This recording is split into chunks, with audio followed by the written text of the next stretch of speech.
I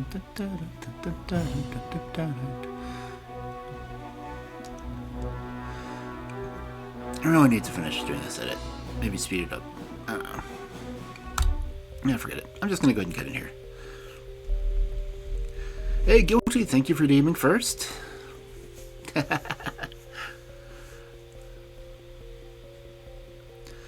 I'm still trying to get things taken care of because it said I was running behind.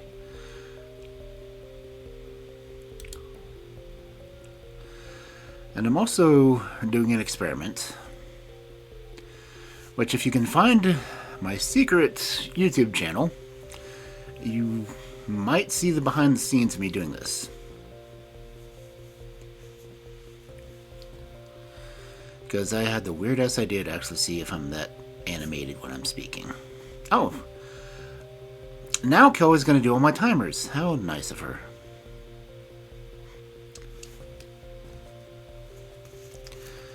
Couldn't get a damn thing to pop up yesterday.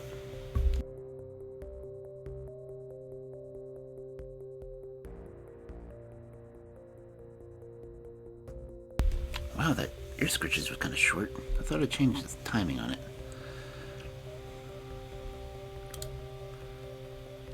Oh, it says it's supposed to be 15 seconds. Oh. Why is the chibi still up? The chibi one's only supposed to be up when the chibi's running. That's weird. Oh well.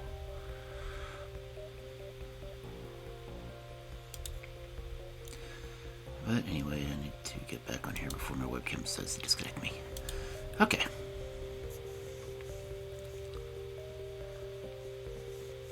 And of course, it's going to ads. Because, of course, Twitch has to do it ads, even though apparently they're now saying that it's not financially viable to even do anything anymore.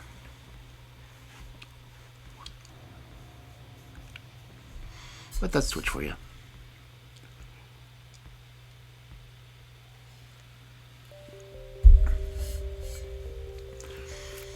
But yeah, right now I've technically got two cameras going. My actual webcam on my laptop, and my phone is for the streaming video. But I'm just doing it to see how actually animated I am when I read.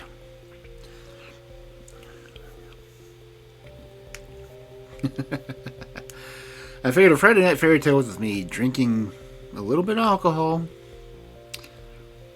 would tell me all I need to know. I tried to do it last night for the Sherlock Holmes stories, but my webcam just apparently stopped as soon as I left that window. So I'm trying to get with that window open. So I get to see what I'm doing, and I've got my microphone more or less directed so it's blocking the glare from my light.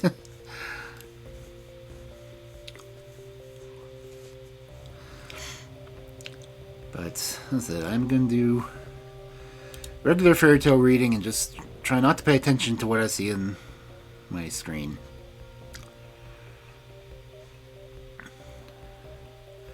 I'm watching everything through OBS, so I may not see all the chat messages.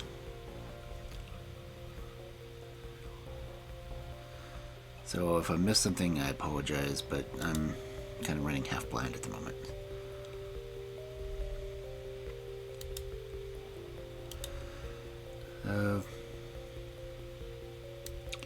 Which I guess is a good thing that I'm checking everything else at the same time, because my audio had stopped in the library.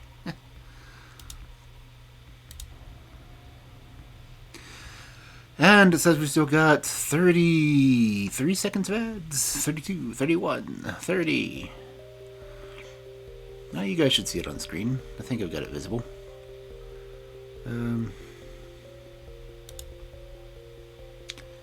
Let's go to chat window interact, because I want everything to be visible on here. See?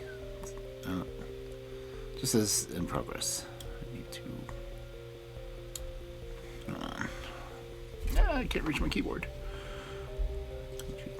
That's not what I wanted. Okay. To move that down some. Move that down some so you can see the most recent message. There we go. No, lock that back into position. Okay, you should see the most current messages on the bottom. Hopefully I will see the current messages because, well, my webcam is this direction. Well, my tracking camera is this way. My webcam is looking this way. And we're going to go ahead and skip to the library because I want to. Okay. Why am I not centered on this? What the hell? What does that chat box not even have? Hold on. That doesn't have anything like after the last ad rotation. That's weird.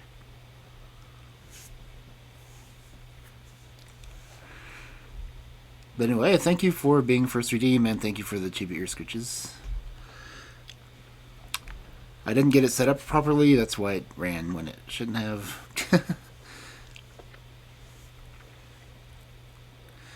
Because the chibi ear scritches are only supposed to run when the chibi model is up. So that would be like that. Okay, now chibi ear scritches should be activated. Yeah. Okay. I should be in chibi mode right now. Should be. Oh, God, I'm huge. My version of chibi also turns me into a giant, so I'm just a big head.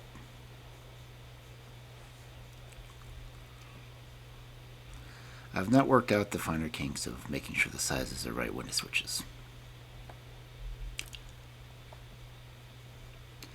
Of course, this adorable chibi model is one made by Dusk, so.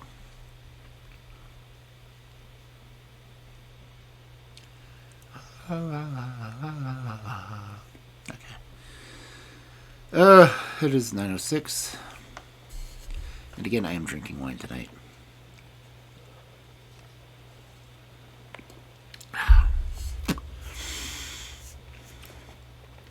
Because Friday night is when we have fun with the fairy tales.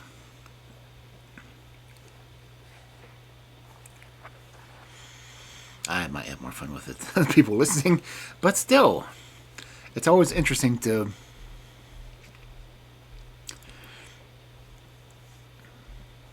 well, I forgot what I was going to say. But yeah, we are going to try to get through 3 fairy tales tonight, as usual. If they're short fairy tales, might do an extra one. If they're long fairy tales, might not get through 3. Because I do try to stick to the somewhat 2-hour time slot, but honestly on a Friday, it really just depends on how things go. I blink. Yes, I will hydrate. Oh. That is some tasty adult grape juice.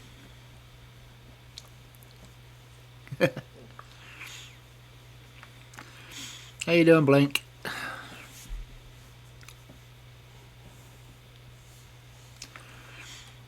Let's see, how long is my chibi timer going? I've got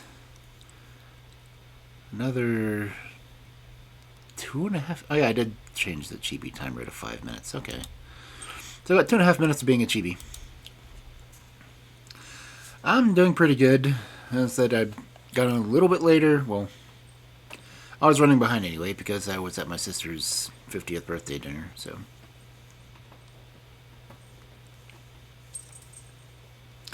I'm here, and I'm going to read fairy tales.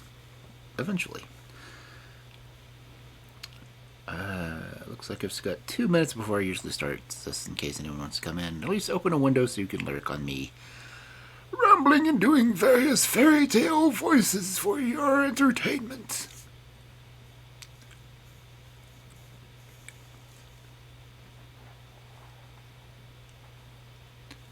That was like a raspy version of how I do Watson.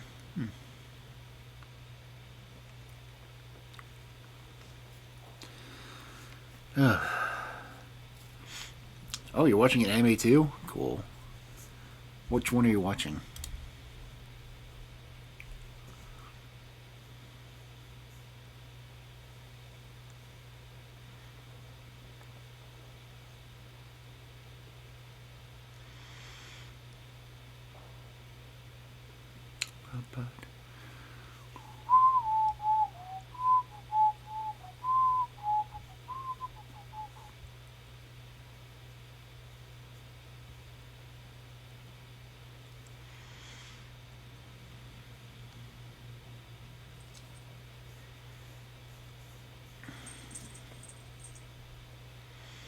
Blink. What anime are you watching?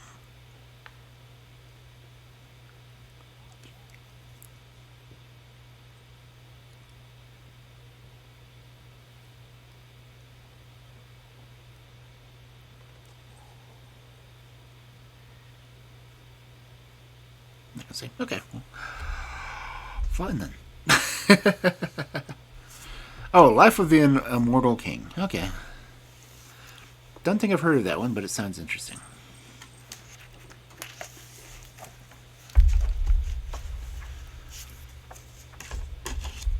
Because it definitely sounds like a kind of a fairy tale. Nope. Hey, I'm back to normal.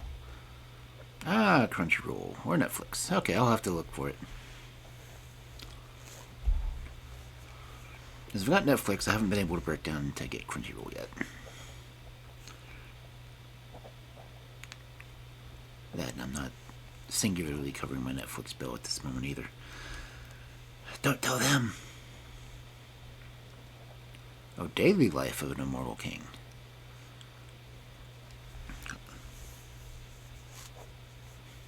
Still sounds interesting. Oh, it's life. It's daily. I think it qualifies.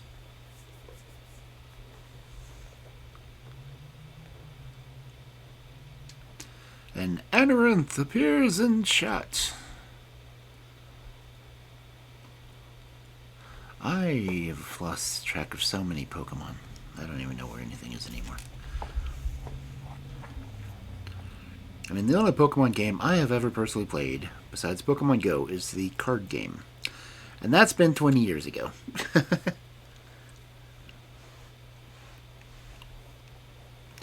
So anyway, stories. Yes, stories.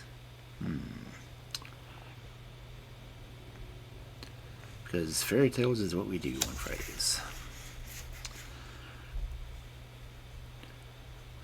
Okay, so I'll go ahead and warn you now. If I don't pay attention to the chat, it's because I'm staring at a book.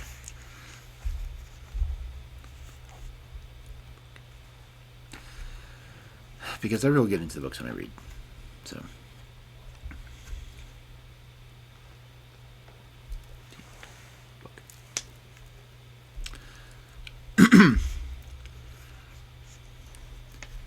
Okay, well, if anything else, just put me on mute and lurk if you want to. Or just lurk. I'm mostly background noise anyway. I just have a noisy background. Alright. Bye, Blank. Enjoy the anime.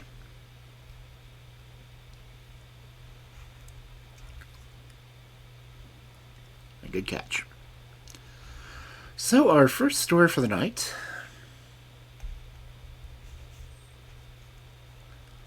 is The Nettle Spinner.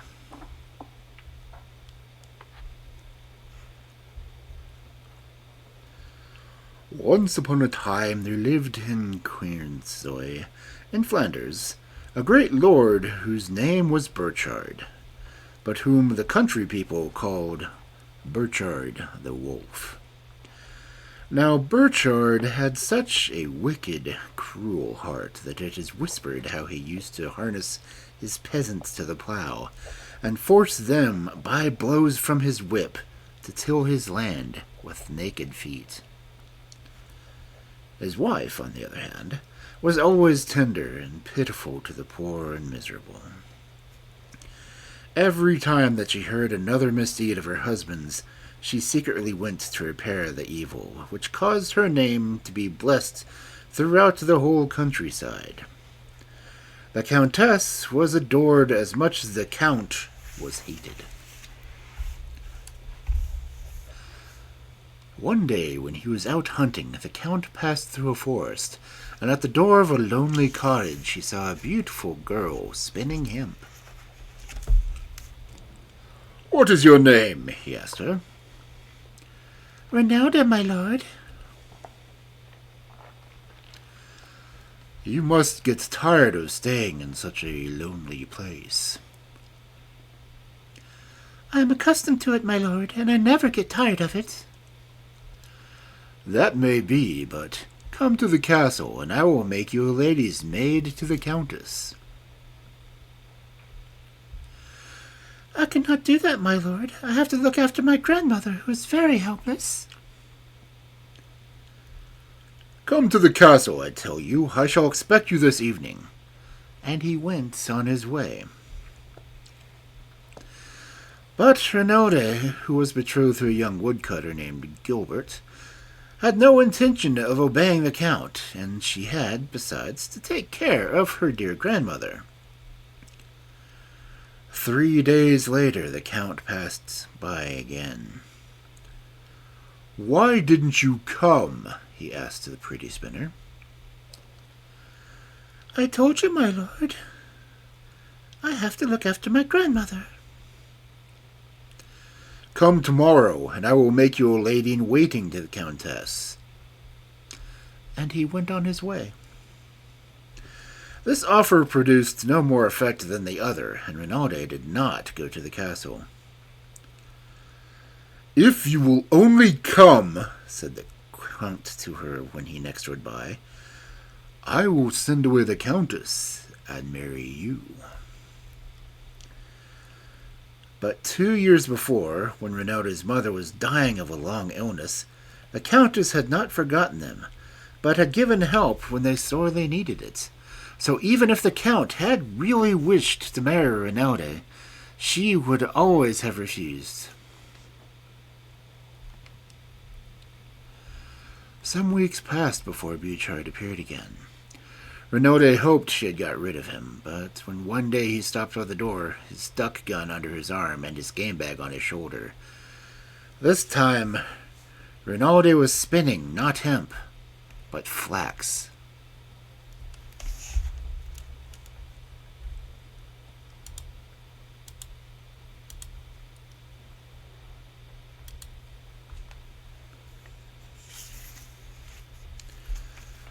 "What are you spinning?" he asked in a rough voice. "My wedding shift, my lord." "You're going to be married, then?"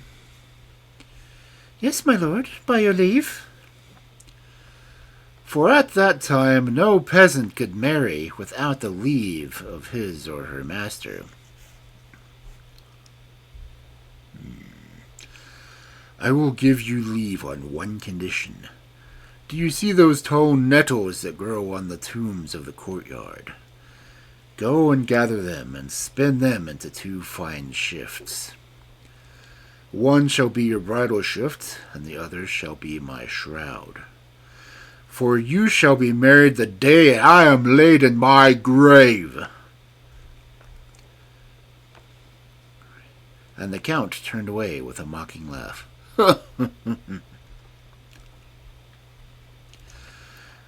Renalde trembled. Never in all Loquicanol had such a thing been heard of as spinning of nettles. And besides, the Count seemed to make an iron, and was very proud of his strength, often boasting that he should live to be 100. Every evening, when his work was done, Gilbert came to visit his future bride. This evening he came as usual, and Renalde told him that Bouchard had said, "Would you like me to watch for the wolf and split his skull with the blow from my blade?" "No," replied Renalde. "There must be no blood shed on my bridal bouquet. And then we must not hurt the Count. Remember how good the Countess was to my mother." And old woman now spoke. She was the mother of Rinaldi's grandmother, and she was more than 90 years old. All day long she sat in her chair, nodding her head and never saying a word. "My children," she said, "all the years that I have lived in the world, I have never heard of a shift spun from nettles. But what God commands, man can do. Why should not Rinaldi try it?"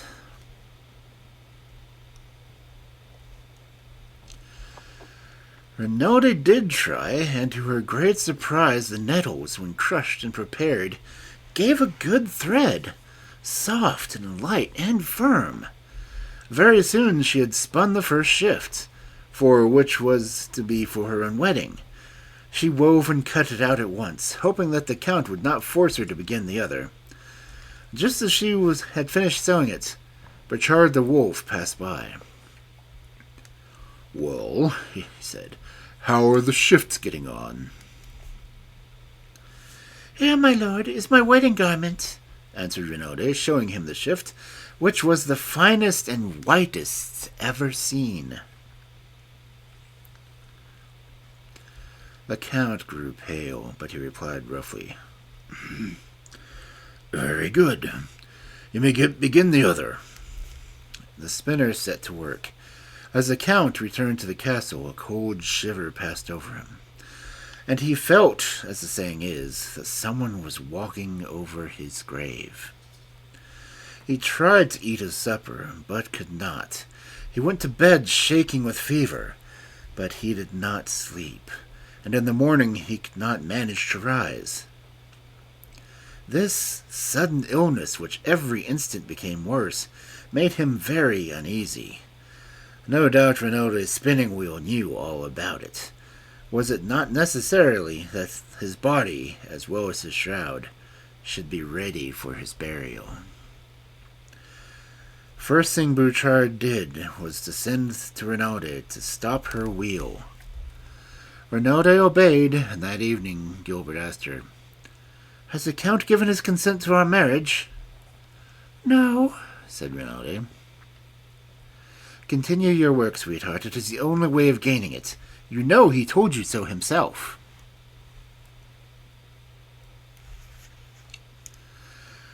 The following morning, as soon as she had put the house in order, the girl sat down to spin. 2 hours after, there arrived some soldiers, and when they saw her spinning, they seized her, tied her arms and legs, and carried her to the bank of the river, which was swollen by the late rains. When they reached the bank, they flung her in and watched her sink, after which they left her. But Rinaldi rose to the surface, and though she could not swim, she struggled to land.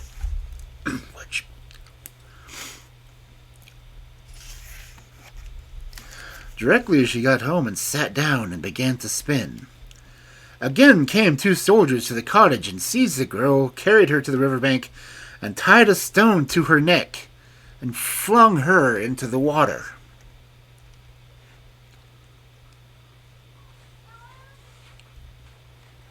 The moment their backs were turned, the stone untied itself. Rinaldi waded to the ford and returned to the hut and sat down to spin. This time the Count resolved to go to Locrinal himself, but as he was very weak and unable to walk, he had himself borne in a litter. And still the spinner spun. When he saw her, he fired a shot at her, as he would have fired at a wild beast. The bullet rebounded without harming the spinner, who still spun on. Burchard fell into a violent rage that it nearly killed him. He broke the wheel into 1,000 pieces, and then fainting to the ground. He was carried back to the castle unconscious. The next day the wheel was mended, and the spinner sat down to spin. Feeling that while she was spinning he was dying, the court ordered that her hands should be tied, and that she should not lose sight of her for 1 instant. But the guards fell asleep, the bonds loosed themselves, and the spinner spun on. Butchered had every nettle rooted up for 3 leagues around. Scarcely had they been torn from the soil when they sowed themselves afresh and grew as you were looking at them. They sprung up even in the well-trodden floor of the cottage, and as fast as they were uprooted, the distaff gathered itself a supply of nettles, crushed, prepared, and ready for spinning. And every day Burchard grew worse and watched his end approaching. Moved by pity for her husband, the Countess at last found out the cause of his illness, and entreated him to allow himself to be cured. But the Count, in his pride, refused more than ever to give his consent to the marriage.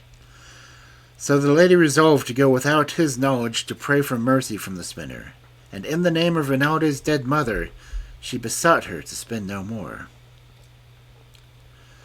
Rinaldi gave her promise, but in the evening Gilbert arrived at the cottage, seeing that the cloth was no farther advanced than it was the evening before, and he inquired the reason. Rinaldi confessed that the Countess had prayed her not to let her husband die. "Will he consent to our marriage?" "No." "Then let him die." "But what will the Countess say?"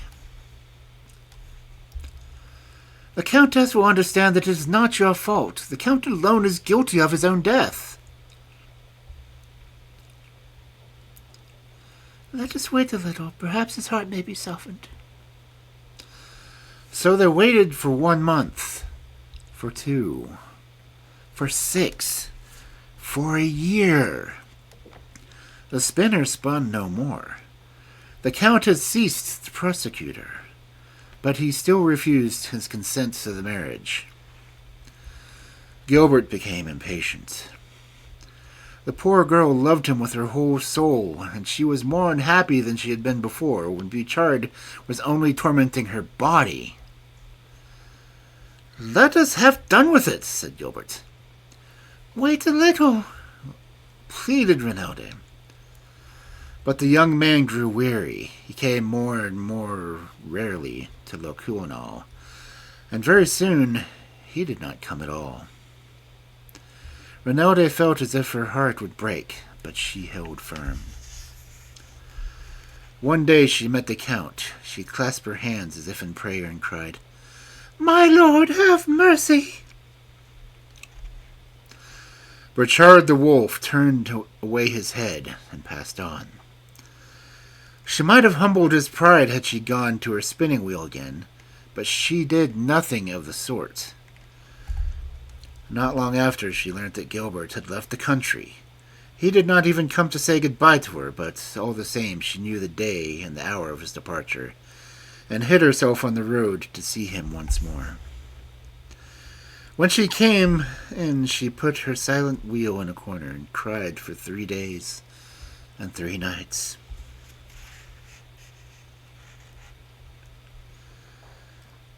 So another year went by, and the Count fell ill, and the Countess supposed that Rinaldi, weary of waiting, had begun her spinning anew. But when she came to the cottage to see, she found the wheel silent. However, the Count grew worse and worse till he was given up by the doctors. A passing bell was rung, and he lay, expecting death to come for him.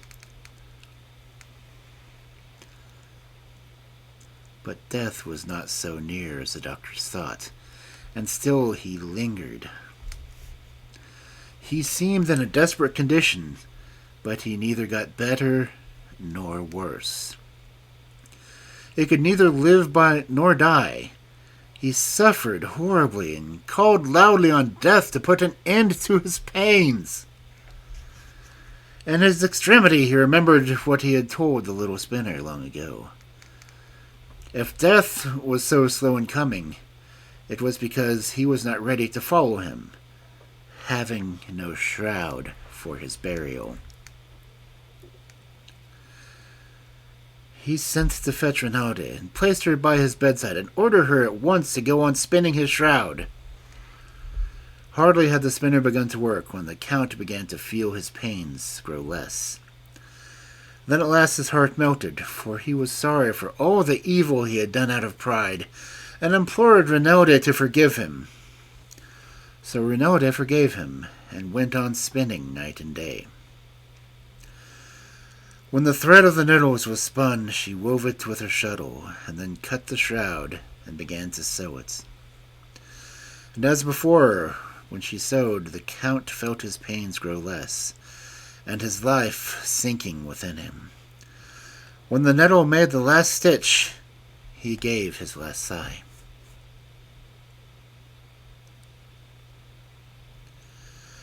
At the same hour, Gilbert returned to the country, and as he had never ceased to love Renate, he married her 8 days later.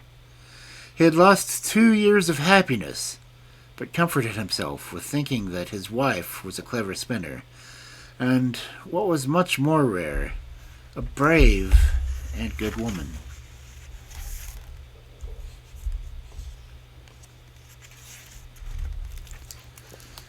Oh. Okay.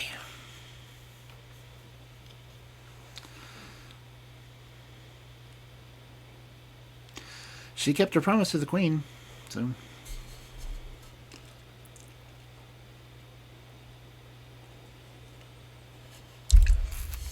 See, that's a fairy tale that doesn't even involve a princess.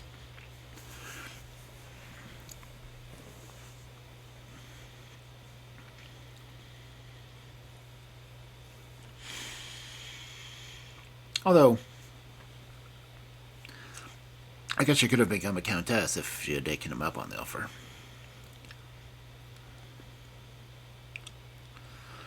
But no, she was a good girl, kept her promise. And despite her betrothed begging her to keep her promise to him, she swore to the woman who saved her mother's life that she would not do it.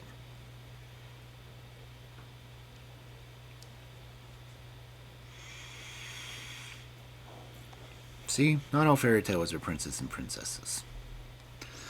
Nor was there any fairies, known fairies involved in the story. But think about that. The fiancé's grandmother's mother was only 90.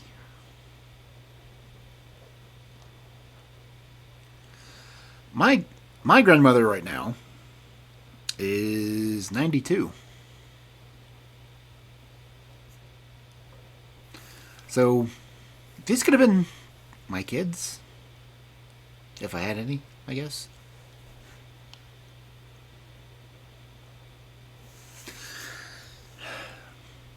You don't hear of many people getting to the 90s in fairy tales.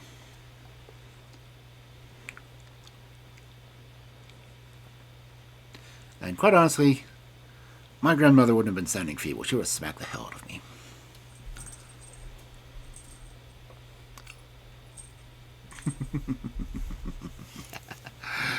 It's true.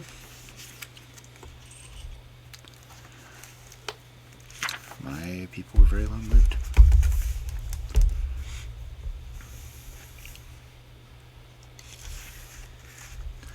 So let's get into the next story, shall we?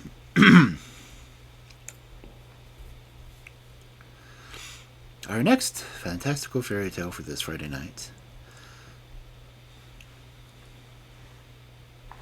is Farmer Weatherbeard.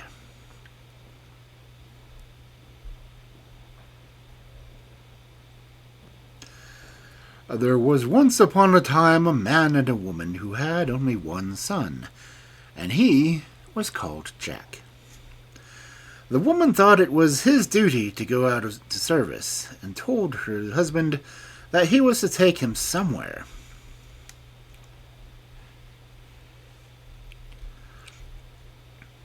"You must get him a good place, that he will become master of all masters," said she, and then she put some food and a roll of tobacco into a bag for them. Well, they went to many masters, but all said that they could make a lad as good as they were themselves. But better than that they could not make him. When the man came home to the old woman with his answer, she said, "I shall be equally well pleased whatever you do with him, but this is do as I say, that you are to have him made a master over all masters." Then she once more put some food and a roll of tobacco into the bag, and the man and his son had to set out again. When they had walked some distance, they got upon the ice. There they met a man in a carriage who was driving a black horse.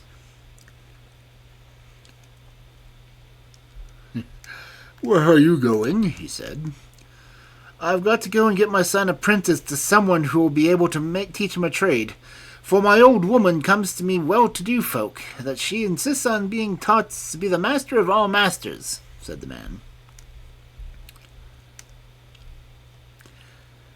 "We're not well met, then," said the man who was driving, "for I am a kind of man who can do that, and I am just looking out for such an apprentice. Get up behind with you," he said to the boy, and off the horse went with them, straight up into the air. "No, no, wait a little," screamed the father of the boy. "I ought to know what your name is and where you live." "Oh, I am home both in the north and the south, in the east and the west, and I am called Farmer Weatherbeard," said the master. "You may come here again in a year's time, and then I will tell you if the lad suits me." And then they set off again, and were gone.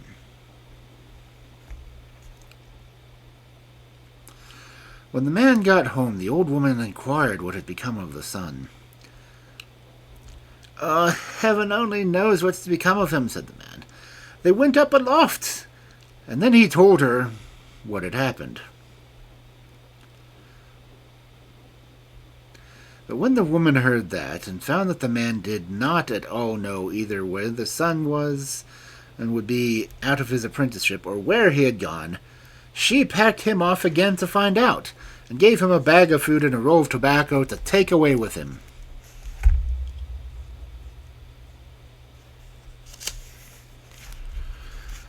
When he had walked for some time, he came to a great wood, and it stretched before him all day long as he went on. And when night began to fall, he saw a great light, and went towards it. After a long, long time, he came to a small hut at the foot of the rock, outside of which an old woman was standing, drawing water up from a well with her nose. It was so long. "Good evening, mother," he said. "Good evening to you, too," said the old woman.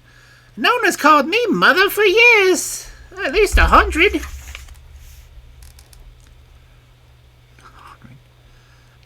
"Can I lodge here tonight?" said the man. "No," said the old woman. But the man took out his roll of tobacco, lighted the little of it, and gave her a whiff. Then she was so delighted that she began to dance, and thus the man got leave to stay the night there. It was not long before he asked about Farmer Weatherbeard. She said that she knew nothing about him, but that she ruled over all the four-footed beasts, and some of them might know. So she gathered them all together by blowing a whistle which he had, and questioned them. But not was one of them able to tell her anything about Farmer Weatherbeard.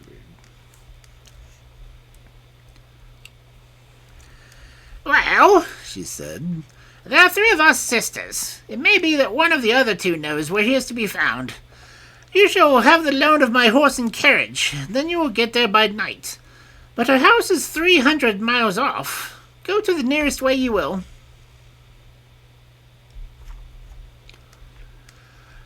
That night the man set off, and he got there by night. When he arrived, this old woman was also standing, drawing water out of the well with her nose. "Good evening, mother," said the man. "Good evening to you," said the old woman. "No one has ever called me mother for this 100 years. "Can I lodge here tonight?" said the man. "No," said the old woman. Then he took out his roll of tobacco, took a whiff, and gave the old woman some snuff off the back of her hand. Then she was so delighted that she began to dance, and the man got leave to stay all night. It was not long before he began to ask about Farmer Weatherbeard. She knew nothing about him, but she ruled over all the fishes and said that perhaps some of them might know something. So she gathered them all by blowing a whistle which she had, and questioned them.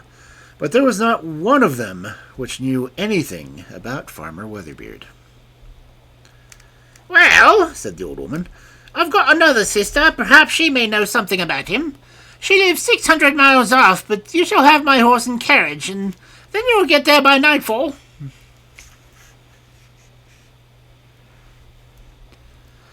So the man set off, and got there by nightfall. The old woman was standing raking a fire, which she was doing with her nose. It was so long.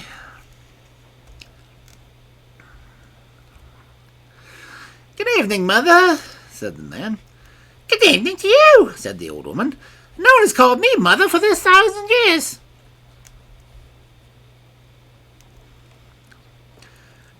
"Can I lodge here tonight?" asked the man. Excuse me. "No," said the old woman. But the man pulled out his roll of tobacco again, and filled his pipe with some of it, and gave the old woman enough snuff to cover the back of her hand. She was so delighted that she began to dance. Was it tobacco? And the man got to leave to stay in her house. It was not long before he asked her about Farmer Weatherbeard. She knew nothing about him at all, but said that she governed all the birds, and she gathered them together with her whistle. When she questioned them all, the eagle was not there. But it soon came afterwards, and when asked, it said that it had just come from Farmer Weatherbeard's. Then the old woman said that it was to guide the man to him, but the eagle would have something to eat first. And then it wanted to wait until the next day, for it was tired with a long journey that had scarcely been able to rise from the earth. When the eagle had plenty of food and rest, the old one plucked a feather out of its tail and set the man in the feather's place. Then the bird flew away with him, but they did not get to Farmer Weatherbeard's before midnight.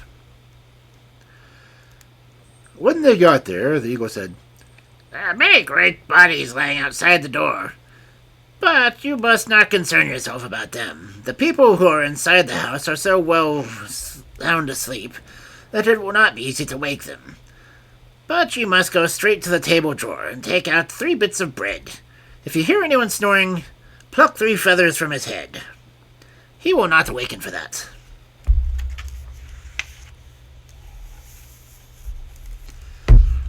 The man did this. When he got the bits of bread, he first plucked out 1 feather. "Oh!" screamed Farmer Weatherbeard. So the man plucked out another. Then Farmer Weatherbeard shrieked, "Oof!" again. But when the man plucked the 3rd, Farmer Weatherbeard screamed so loudly that the man thought the brick and mortar would be rent in twain. But for all that, he went on sleeping. And now the eagle told the man what he was to do next, and he did it. He went to the stable door, and there he stumbled against a hard stone, which he picked up, and beneath it lay 3 splinters of wood, which he also picked up. He knocked at the stable door, and it opened at once. He threw down the 3 little bits of bread, and a hare came out and ate them. He caught the hare. Then the eagle told him to pluck 3 feathers out of its tail, and put it in the hair, the stone, and the splinters of wood, and himself instead of them. Then he would be able to carry them all home. When the eagle had flown a long way, it alighted the stone. "Do you see anything yet?" it asked. "Yes, I see a flock of crows coming after us," said the man. "Then we shall do well to fly on a little further," said the eagle, and off it set.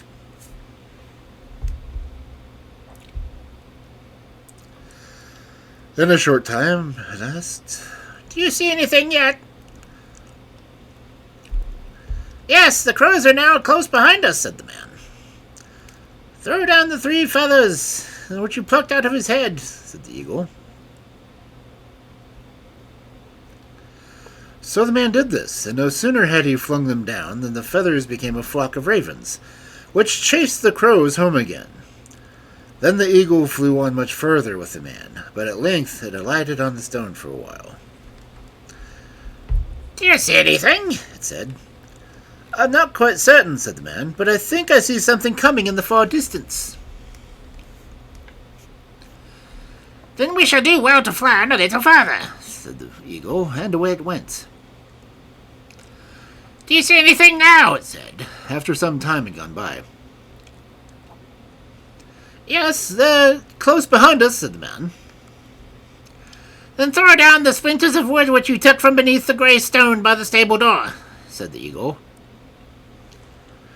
But the man did this, and no sooner had he flung them down than they grew into a great thick wood, and Farmer Weatherbeard had to go home for an axe to cut his way through. So the eagle flew on a long, long way, but it grew tired and sat down in a fir tree. "Do you see anything?" it asked. "Yes, I'm not quite certain," said the man, "but I think I catch a glimpse of something far, far away." "Then we shall do well to fly on a little further," said the eagle, and it set off again.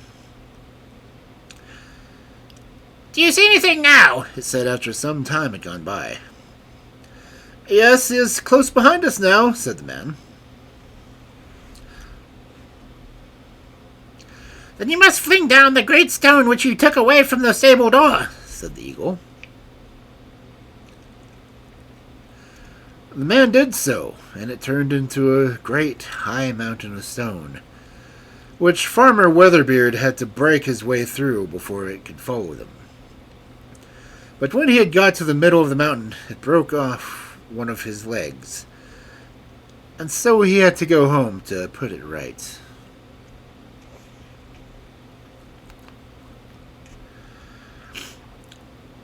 When he was doing so, he saw the eagle fly off to the man's home with him, and with the hare. And when they got home, the man went to the churchyard, and had some Christian earth laid upon the hare. And then it turned into his son Jack. When the time came for the fair youth to turn himself into a light-colored horse, and bade his father to go to the market with him. "If anyone should come who wants to buy me," he said, "you are to tell him that you want $100 for me, but you must not forget to take off the halter, for it shall do I shall never be able to get away from Father Weatherbeard. For here's a man who will come and bargain for me."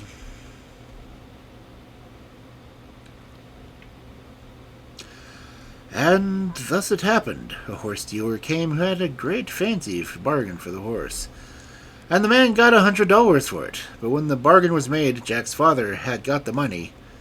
The horse dealer wanted to have the halter. "That was no part of our bargain," said the man, "and the halter you shall not have, for I have other horses which I have to sell." So each of them went his way, but the horse dealer had not got very far with Jack before he resumed his own form again. And when the man got home, he was sitting on the bench by the stove. The next day he had changed himself into a brown horse and told his father that he was to set off to market with him. If a man should come who wants to buy me, said Jack, you have to tell him that you want $200. For that he will give, and treat you besides. But whatever you drink, whatever so you do, don't forget to take the halter off of me, or you will never see me again.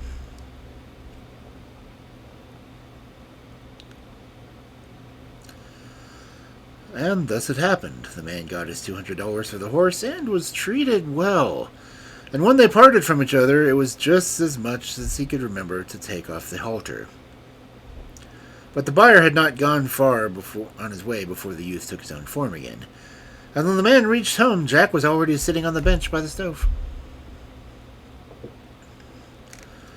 On the third day, all happened as the same way. The youth changed himself into a great black horse, and told his father that if he came, offered him $300, and treated him well and handsomely to the bargain.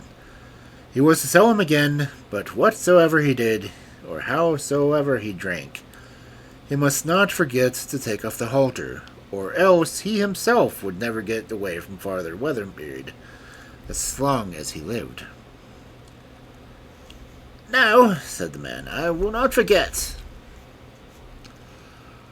When he got to the market, he received the $300, but Farmer Weatherbeard treated him so handsomely that he quite forgot to take off the halter. So Farmer Weatherbeard went away with the horse. When he had got some distance, he had to go into an inn to get some more brandy. He set a barrel full of red-hot nails under the horse's nose, and a trough filled with oats beneath the tail. Then he tied the halter fast to a hook and went away in the inn. The horse stood there stamping and kicking and snorting and rearing, and out came a girl who thought it a sin and a shame to treat a horse so ill.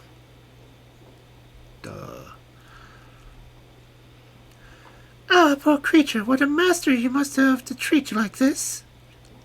Thus she said, and pushed the halter off the hook so that the horse might turn around and eat the oats. "I'm here!" shrieked Farmer Weatherbeard, rushing out the doors, but the horse had already taken off the halter and flung himself into a goose pond, where he changed himself into a little fish. Farmer Weatherbeard went after him and changed himself into a great pike. So Jack turned himself into a dove, and Farmer Weatherbeard turned himself into a hawk, and flew after the dove and struck it. But a princess was standing at a window of the king's palace watching the struggle. Of course. "If thou didst but know how much I know, thou wouldst fly into me through the window," said the princess to the dove. So the dove came flying through the window and changed itself into Jack again, and told her all that had happened.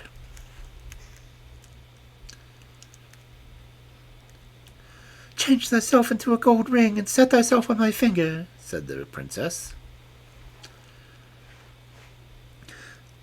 "No, that will not do," said Jack, "for then Farmer Weatherbeard will make the king fall sick, and there will be no one who can take care of him well again before Farmer Weatherbeard comes to cure him, and for that he will demand the gold ring."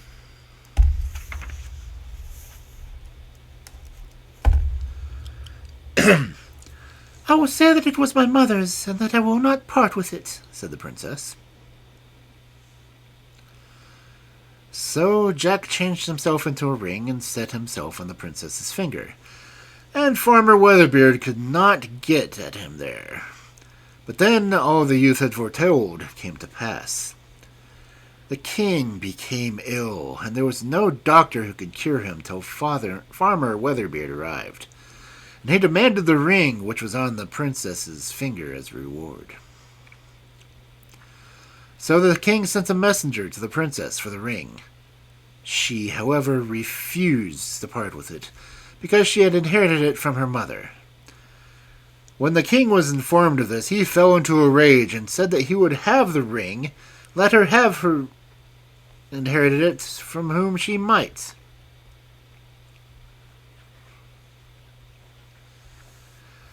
"Well, it's of no use to be angry about it," said the princess, "for I can't get it off. If you want the ring, you'll have to take the finger too." "I will try, and then the ring will very soon come off," said Farmer Weatherbeard. No, thank you, I will try for myself, said the princess, and she went away to the fireplace and put some ashes on the ring. The ring came off and was lost among the ashes. Farmer Weatherbeard changed himself into a hare, which scratched and scraped about the fireplace until the ashes were up to his ears. But Jack changed himself into a fox and bit the hare's head off. And if Farmer Weatherbeard was possessed by an evil one, all was now over with him.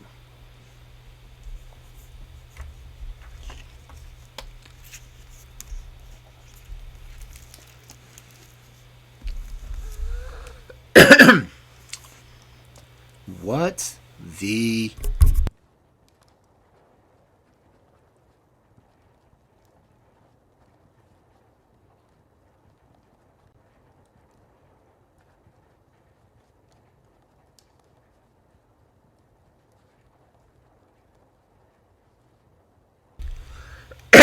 Sorry about that, microphone malfunction.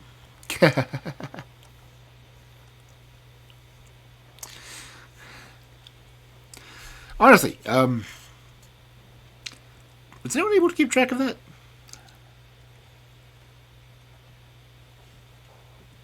Because that went into like 3 or 4 different fairy tale variations of different stories.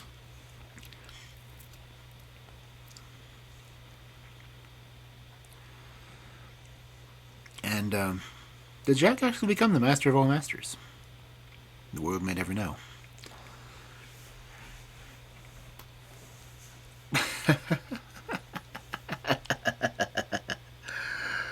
Oh, okay, well. Ugh. Why did it take so long for the announcement of me streaming to pop up?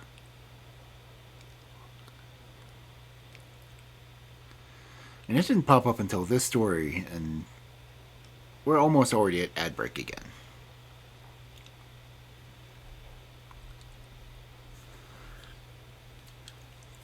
I mean, honestly.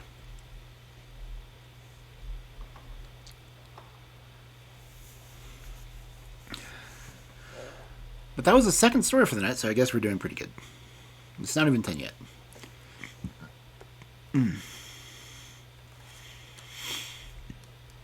So I know we're going to get at least one more story in. Maybe 2. Let me look at how long the stories are. Honestly, that one was just getting damn confusing. Okay. Okay, that was... The first one was 9 pages. The second was 9 pages. The next one... is only 4 pages.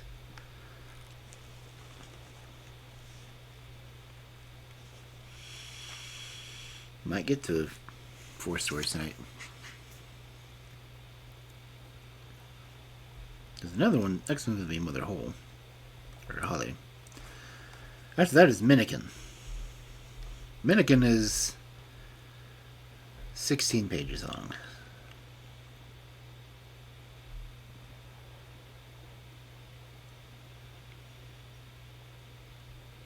And after that, there will only be 6 more stories left in this book. And we'll go to the next fairy book.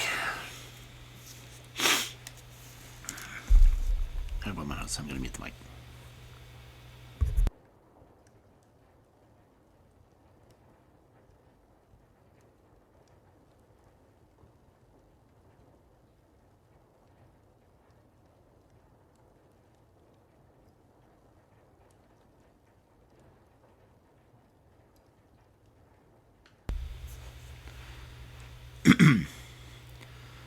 So I've been recording for a little over an hour now. The ads have not popped up on their own that I've seen. Oh, wait. It's giving the countdown timer up there. I can see it.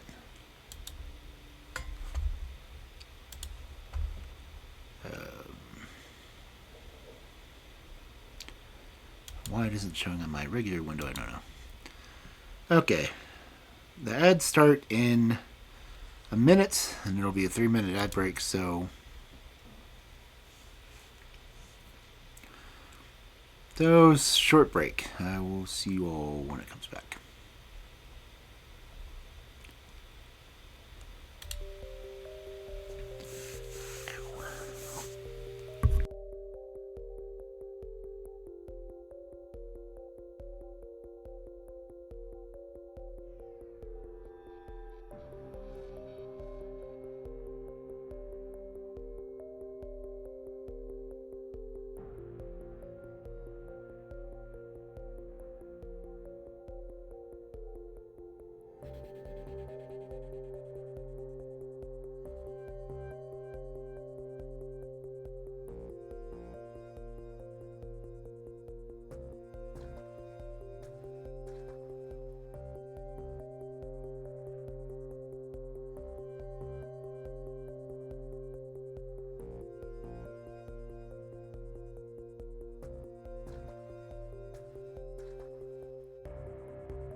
And my mic's muted.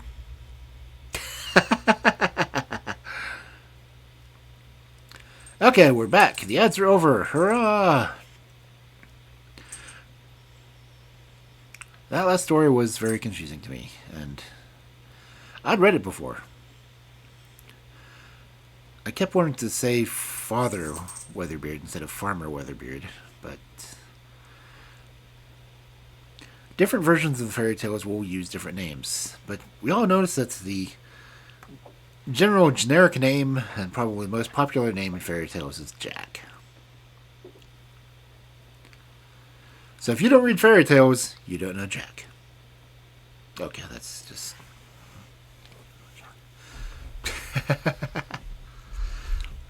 Anyway. Gonna go ahead and see if we can do the 2 more stories, because we should have time to get the other in here. And I'll try not to bounce the book off the table, because the microphone picks it up. Like that, see? Anyway, our third story for this wonderful Friday Night Fairy Tales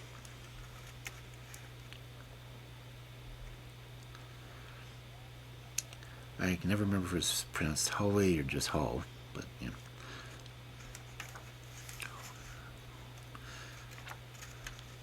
know. Or Holle, for that matter. Holle sounds good.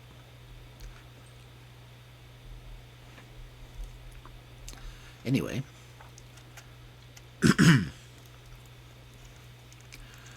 Mother Holle. Once upon a time there was a widow who had 2 daughters. One of them was pretty and clever, and the other ugly and lazy.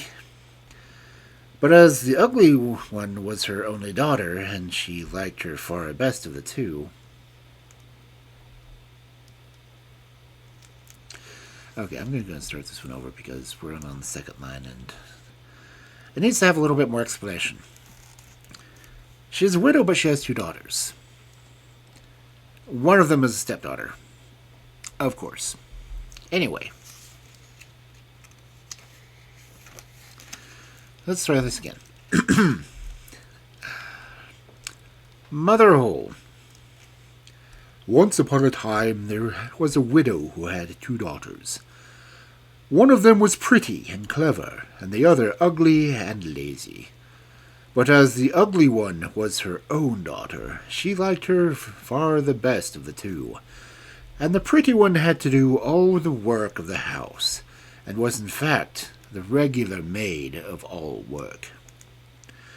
Every day she had to sit by a well on the high road, and spin till her fingers were so sore that they often bled. One day some drops of blood fell on her spindle, so she dipped it into the well, meaning to wash it. But as luck would have it, it dropped from her hand and fell right in.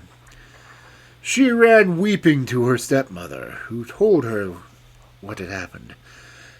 But she scolded her harshly, and was so merciless in her anger.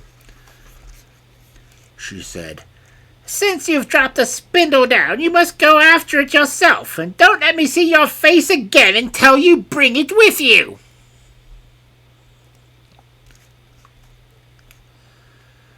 Then the poor girl returned to the well, and, not knowing what she was about, and in the despair and misery of her heart, she sprang into the well and sank to the bottom.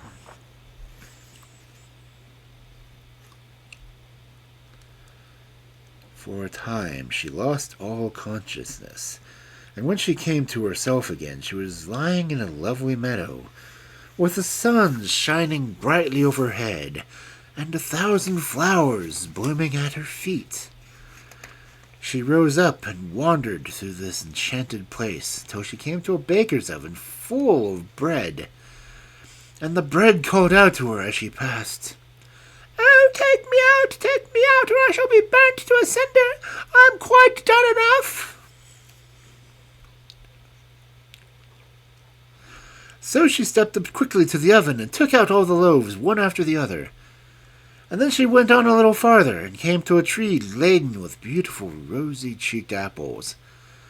And as she passed by, it called out, "Oh, shake me, my apples are quite ripe."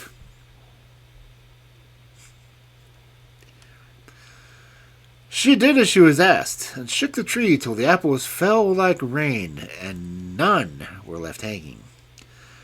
When she gathered them all up into a heap, she went on her way again, and at length came to a little house, at the door of which sat an old woman. The old dame had such large teeth that the girl felt frightened and wanted to run away. But the old woman called after her. "What are you afraid of, dear child? Stay with me and be my little maid, and if you do your work well, I will reward you handsomely. But you must be very careful how you make my bed. You must shake it till the feathers fly. Then people in the world below say it snows, for I am Mother Holle."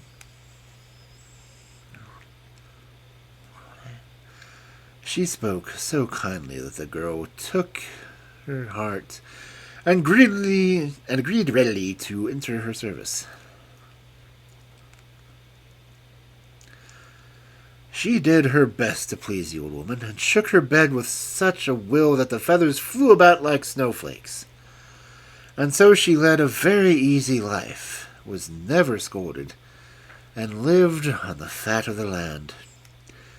But after she had been some time with Mother Holle, she grew sad and depressed, and at first she hardly knew herself what was the matter.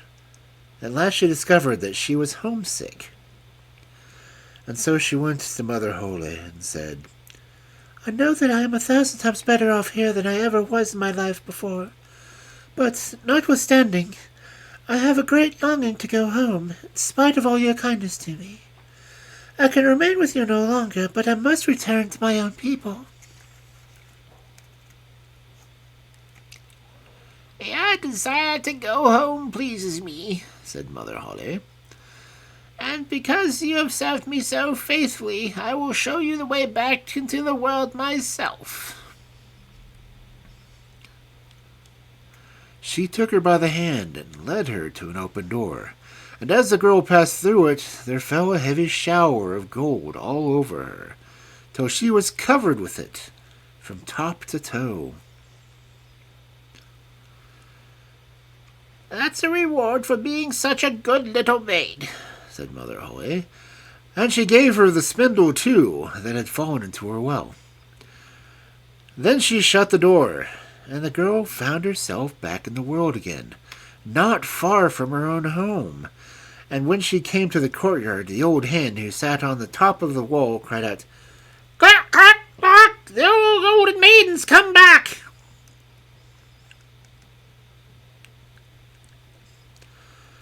Then she went to her stepmother, and as she had returned covered with gold, she was welcomed.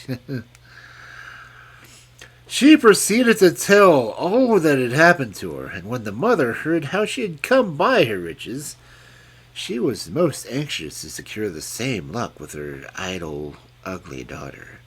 So she told her to sit at the well and spin. In order to make her spindle bloody, she stuck her hand into a hedge of thorns and pricked her finger. Then she threw the spindle into the well and jumped in herself after it. Like her sister, she came too in the beautiful meadow and followed the same path. When she reached the baker's oven, the bread called out as before, "Oh, take me out, or I shall be burnt to a cinder. I am quite done enough." But the good-for-nothing girl answered, "A pretty joke indeed, just as if I should dirty my hands for you."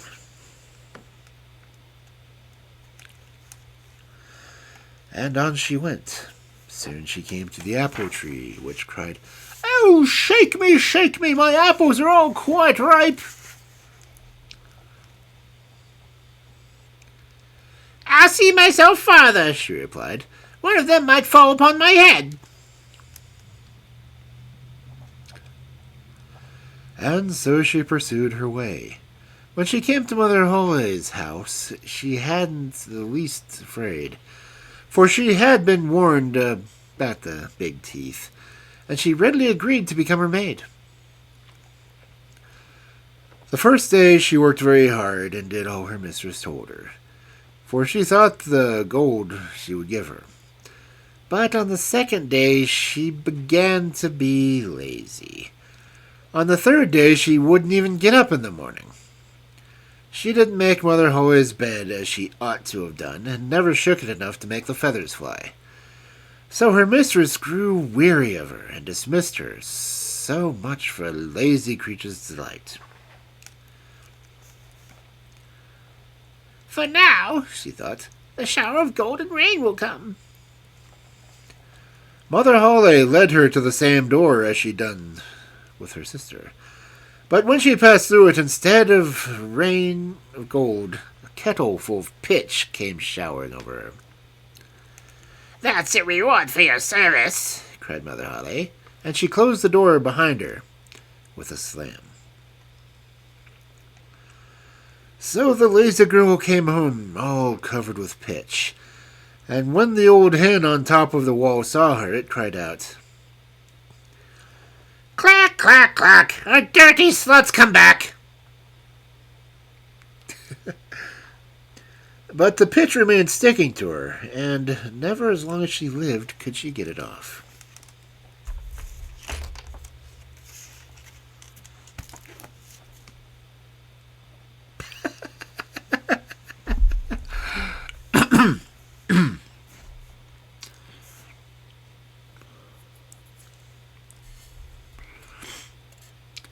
Mind you, the term slut was not used for that kind of thing back then.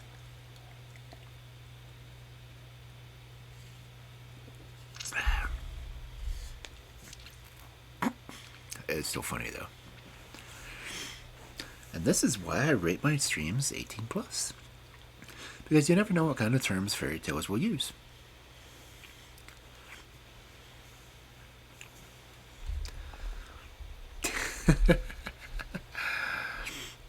Okay, I'm going to go ahead and go into the next story. Clack, clack, let the dirty slut's back.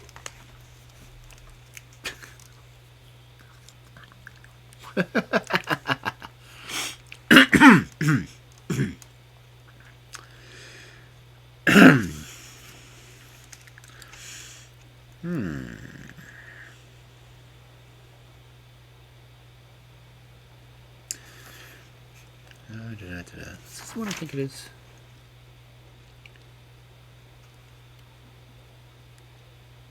Okay, no, it's wrong.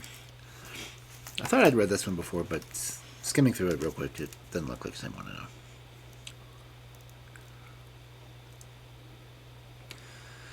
Anyway, our next and possibly final story for the night.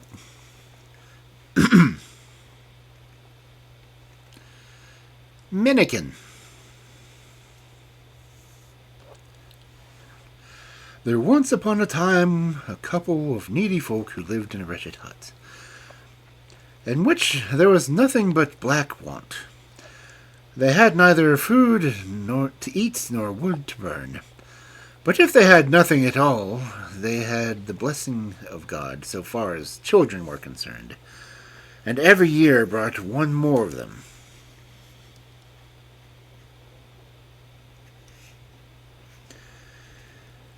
The man was not overpleased at this.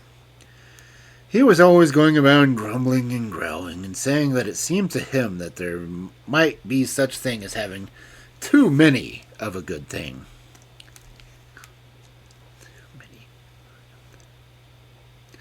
So shortly before another baby was born, he went away into the wood for some firewood, saying that he did not want to see the new child. He would hear him quite soon enough when he began to squall for some food. As soon as this baby was born, it began to look about the room.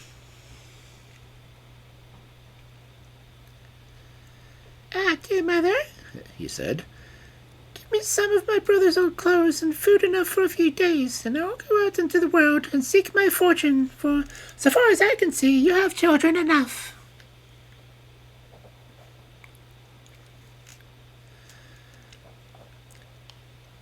Heaven help thee, my son, she said. That will never do. Thou art still far too little.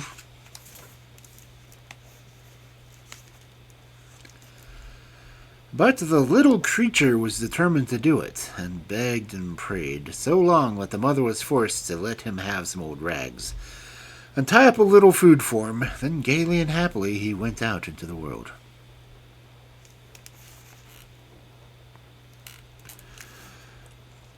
But almost before he was out of the house, another boy was born. He too looked about him and said, my dear mother, give me some food of my brother's clothes and food for some days, and then I will go out into the world and I'll find my twin brother, for you have children enough.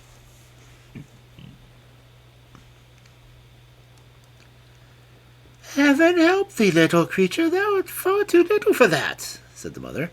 It would never do. But she spoke to no purpose, for the boy begged and prayed until he had some old rags and a bundle of provisions, and then he set out manfully into the world to find his twin brother.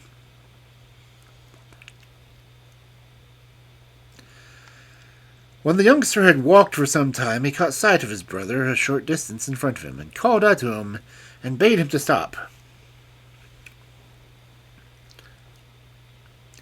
"Wait a minute," he said. "You're walking as if for a wager, but you ought to have stayed to see your younger brother before you hurried off into the world." The elder stood still and looked back, and when the brother had caught up to him and had told him that he was his brother, he said, "But now let us sit down and see what kind of food our mother has given us." And they did. When they had walked on a little farther, they came to a brook which ran through green meadows, and there the younger said that they ought to christen each other. "As we had to make such haste, we had no time to do it at home. We may as well do it here," he said. "What will he be called?" asked the older. "I will be called Minnikin," answered the second. "And you, what will you be called?" "I will be called King Pippin," answered the older. They christened each other and then went onwards. When they had walked for some time, they came to a crossway, and there they agreed to part, and to each take his own road. This they did, but no sooner had they walked a short distance than they met again. So they parted once more, and took each their own road. But in a short time the same thing happened again. They met each other before they were at all aware, and so happened a third time also. Then they arranged with each other that each should choose his own quarter, and one should go east and the other west.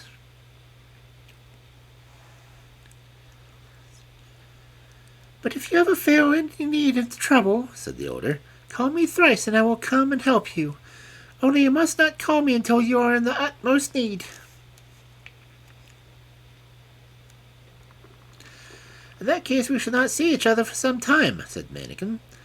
So they bade each other a farewell, and Minnikin went east, and King Pippin went west. When Minnikin had walked a long way alone, he met an old, crooked-backed hag, who had only one eye. Minnikin stole it. "Ow, ow!" cried the old hag. "What has become of my eye?"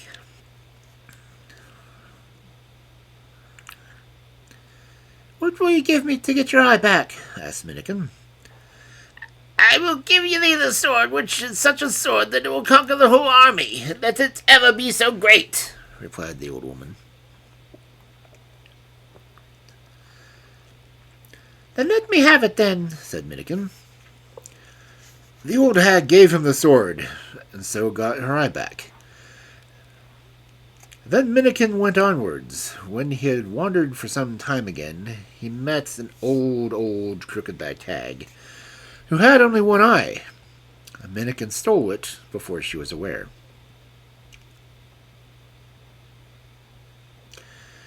"Ow! Ow! What has become of me eye?" said the old hag. "What will you give me to get your eye back?" said Minnikin. "I will give you 3. I will give thee a ship that can sail over fresh water and salt water, over high hills and deep gales," answered the old woman. "Let me have it then," said Minnikin. So the old woman gave him a little bit of a ship, which was no bigger than he could put in his pocket. And then she got her eye back, and she went on her way, and Minnikin his.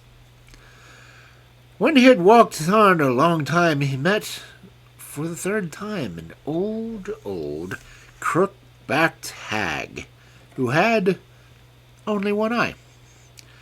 This eye Minnikin stole also, and when the woman screamed and lamented and asked what had become of her eye, Minnikin said, "What will you give me to get your eye back?" "I will give thee the art to brew 100 lasts of malt in one brewing." That's a lot of beer. So, for teaching that art, the old hag got her eye back, and they both went away on different roads.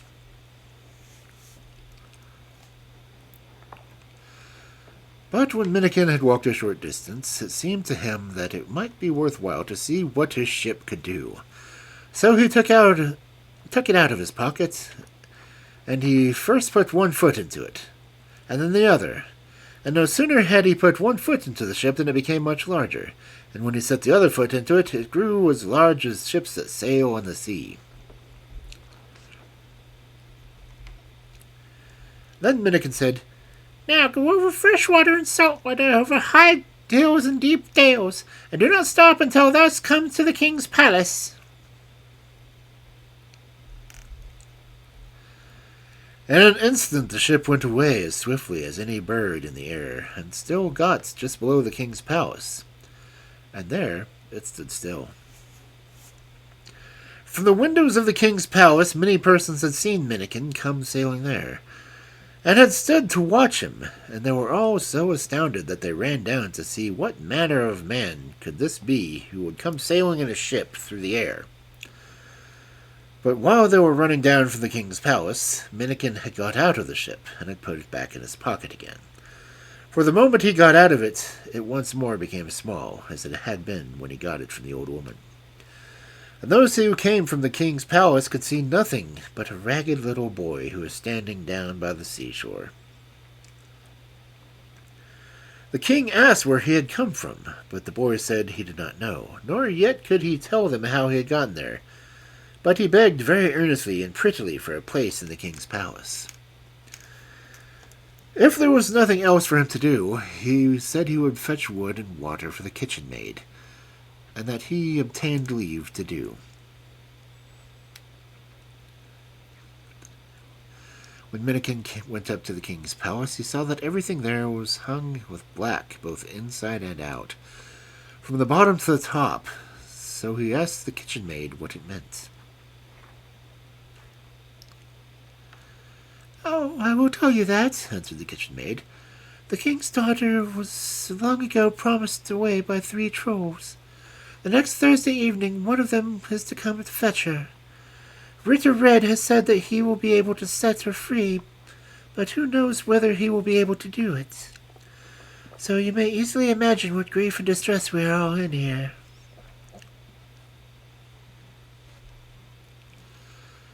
So, when Thursday evening came, Ritter Red accompanied the princess to the seashore. For there she was to meet the troll, and Ritter Red was to stay with her and protect her. He, however, was very unlikely to do the troll much injury, for no sooner had the princess seated herself by the seashore that Ritter Red climbed up into a great tree which was standing there, and hid himself as well as he could among the branches. The princess wept and begged him most earnestly not to go and leave her, But Ritter Red did not concern himself about her. "It is better that one should die than two," said he.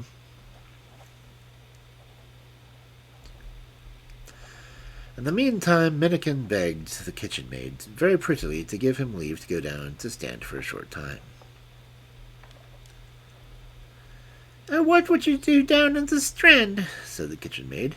"You have nothing to do there." "Oh, yes, my dear, just let me go," said Minnikin. "I should like to go and amuse myself with the other children."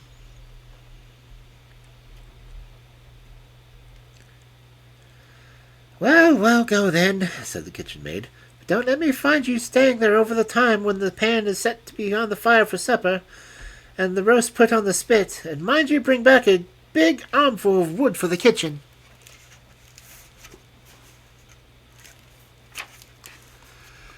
Minnikin promised this and ran down to the seashore. Just as he got to the place where the king's daughter was sitting, the troll came rushing up with a great whistling and whirring. And he was so big and stout that he was terrible to see, and he had 5 heads. "Fire!" screeched the troll. "Fire yourself," said Minnikin. "Can you fight?" roared the troll. "If not, I can learn," said Minnikin. So the troll struck at him with the thick iron bar which he had in his fist, till the sods flew 5 yards up into the air. "Fie," said Minnikin. "That was not so much of a blow. Now you shall see one of mine."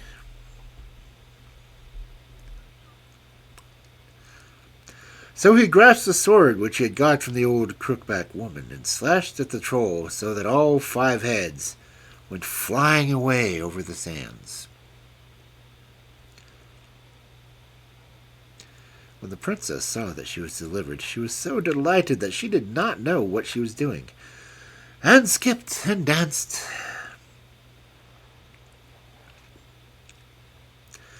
"Come and sleep a bit with your head on my lap," she said to Minnikin, and as she slept she put a gold dress on him.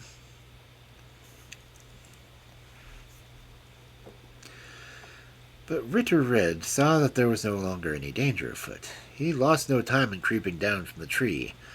Then he threatened the princess until at length she was forced to promise to say that it was he who rescued her. For he told her that if she did not, he would kill her. Then he took the troll's tongues and lung and put them in his pocket handkerchief and led the princess back to the king's palace. And whatever had been lacking in him to the way of honor before was lacking no longer.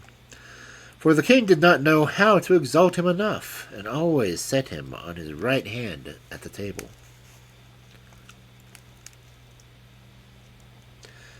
As for Minnikin, he went out to the troll's ship, and took a great quantity of gold and silver hoops away with him, and then he trotted back to the king's palace.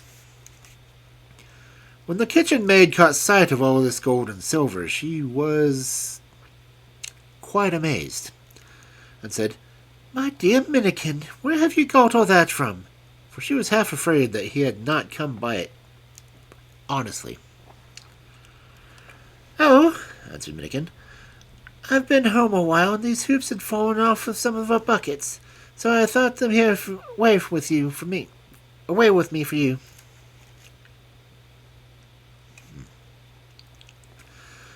So the kitchen maid heard that they were for her, and she asked no more questions about the matter. She thanked Minnikin, and everything was right again at once. The next Thursday evening all went just the same, and everyone was full of grief and affliction. But Ritter Red said that he had been able to deliver the king's daughter from one troll, so that he could very easily deliver her from another, and he led her down to the seashore.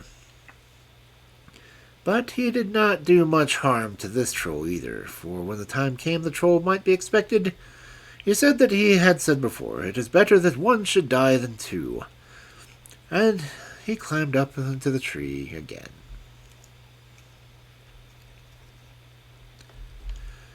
Minnikin once more begged the cook's leave to go down to the seashore for a short time.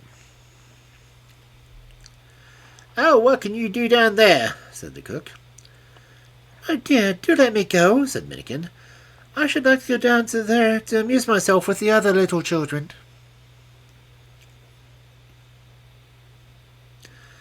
So this time she said that he should have leave to go, but he first must promise that he would be back by the time the joint was turned, and that he would bring a great armful of wood with him.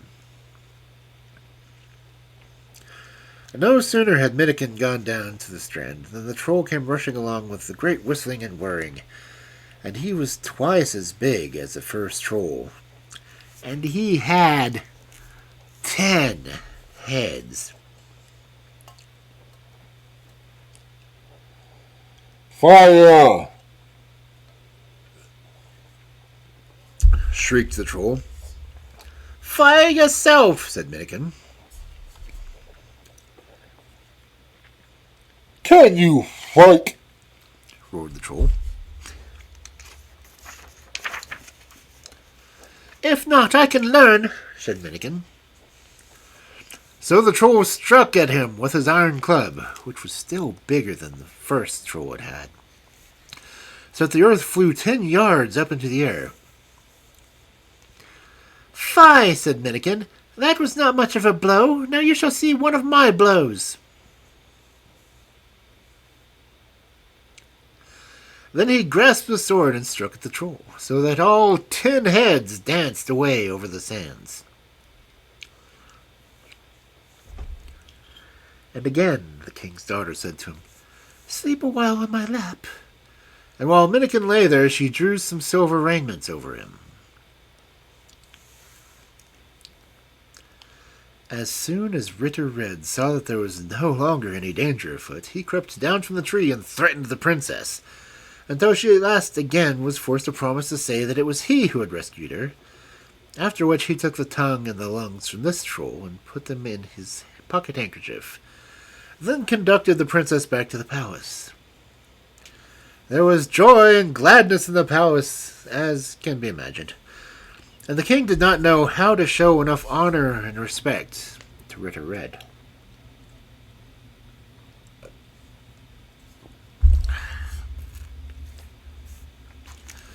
Minnikin, however, took home with him an armful of gold and silver hoops from the troll's ship. When he came back to the king's palace, the kitchen maid clapped her hands and wondered where could have got all that gold and silver. But Minnikin answered that he had been home for a short time, and that it was only the hoops which had fallen off some pails, and that he had brought them away for the kitchen maid.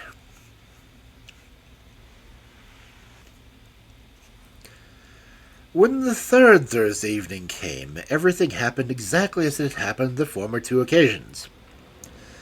Everything in the king's palace was hung with black, and everyone was sorrowful and distressed. But Ritter Red said that he did not think that they had much reason to be afraid. He had delivered the king's daughter from 2 trolls. He could easily deliver her from a third as well. He led her down to the strand, but when the time drew near for the troll to come, he climbed into the tree again and hid himself.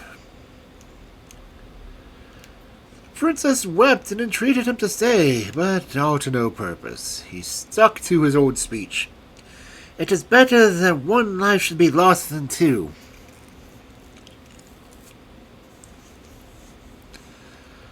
This evening also, Minnikin begged to leave to go down to the seashore. "Oh, what can you do down there?" answered the kitchen maid.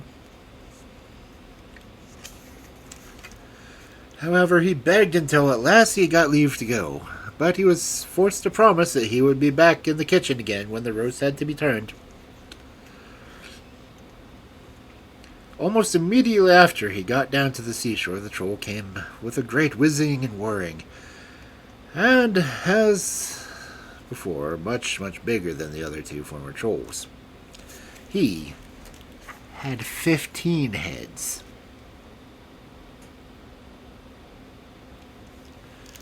15. Roared the troll. Fight yourself, said Minnikin. Can you fight? Screamed the troll. Fight. If not, I can learn, said Minnikin. I will teach you, yelled the troll, and struck at him with his iron club, so that the earth flew up 15 yards into the air. Fie, said Minnikin. That was not much of a blow. Now I will let you see one of my blows. So saying, he grasped the sword and cut the troll in such a way that all 15 heads danced away across the sands. Then the princess was delivered, and she thanked Minnikin and blessed him for saving her. Sleep a while now on my lap, said she, and while he lay there she put a garment of brass upon him. But now, how shall we have made it known that it was you who saved me, said the king's daughter. That I will tell you, answered Minnikin. When Ritter Red has taken you home again and given out that it was he who rescued you, he will, as you know, have you to wife, and half the kingdom. But when they ask you on your wedding day whom you will have to be your cupbearer, you must say, I will have the ragged little boy who is in the kitchen, who carries wood and water for the kitchen maid. And when I am filling your cups, I will spill a drop on his plate, but not on yours. Then he will be angry and strike me. At this place thrice. But the third time you must say, Shame on you, thus to smite a beloved of mine heart. If it is he who delivered me from the troll, it is he whom I will have.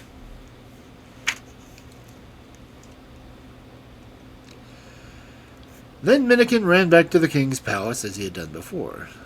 But first he went on board the troll ship and took a great quantity of gold and silver and other precious things. And out of these, once more he gave the kitchen maid an armful of gold hoops and silver hoops. No sooner did Ritter Red see that all the danger was over, he crept down from the tree, and threatened the king's daughter till he made her promise that she would say that he had rescued her. Then he conducted her back to the king's palace, and if honor enough had not been done before it, it was certainly done now. For the king had no other thought than how to make such a man who saved his daughter from 3 trolls. It was settled then that Ritter Red should marry her, and receive half of the kingdom. On the wedding day, however, the princess begged that she might have the little boy who was in the kitchen, and carried wood and water for the kitchen maid to fill the wine cups at the wedding feast.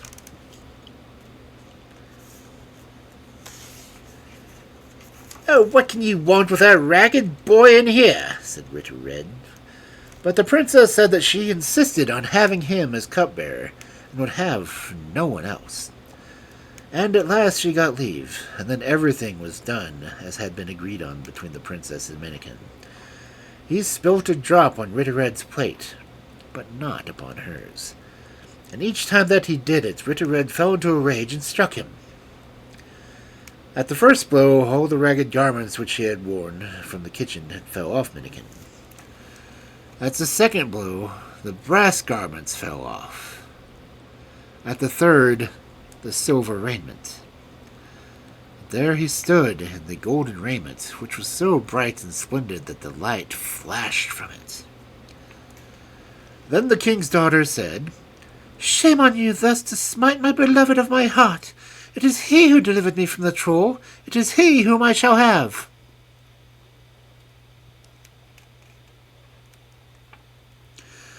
Ritter Red swore that he was the man who had saved her, but the king said, He who delivered my daughter must have some token and proof of it.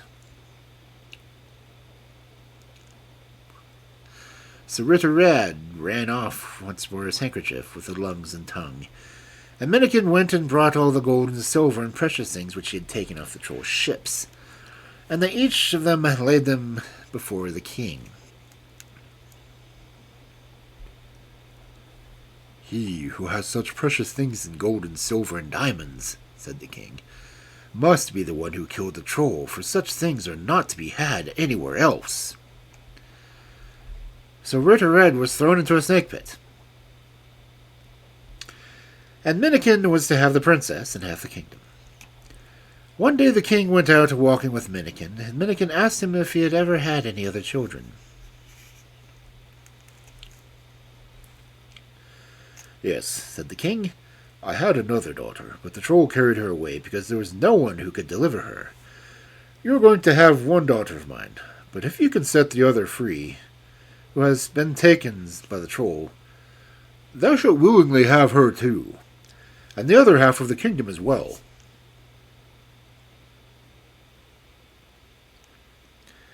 That's big of me, king. No, it's big of me for you. So the king said he should have these things, and the king was afraid that he had no ship large enough to carry them all.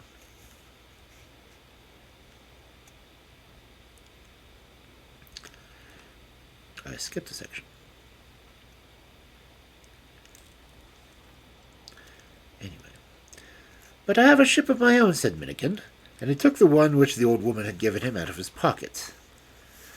The king laughed at him and thought it was only one of his jokes. But Minnikin begged just to give him what he had asked for, and then he should see something. And then all the Minnikin had asked for was brought. And first he ordered them to lay the cable in the ship. But there was no one able to lift it. And there was only room for 1 or 2 men at a time in this little bit of a ship.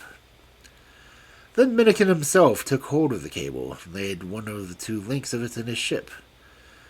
And as he threw the links into the ship, it grew bigger and bigger. And at last it was so large that the cable and 500 men, the provisions, and Minnikin himself had room enough. Now go over fresh water and salt water, over hill and dale, and do not stop until thou comest to where the king's daughter is, Minnikin said to his ship.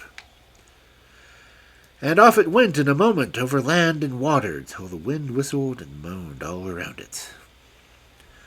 When they had sailed thus a long, long way, the ship stopped short of the middle of the sea. Now, what have we got there? Said Minnikin. But how are we to get back everything that is different thing? Then he took a cable and tied one end of it around his body. Now I must go down to the bottom, he said. And when I give a good jerk to the cable, I want you to come up again. You must pull like one man, and there will be an end of all life for both of you and for me. So saying, he sprang into the water, and yellow bubbles rose up around him. He sank lower and lower, until at last he came to the bottom. There he saw a large hill with a door in it, and he went in. When he got inside, he found the other princess sitting sewing. But when she saw Minnikin, she clapped her hands. "Oh, heaven be praised!" she cried. "I have not seen a Christian man since I came here."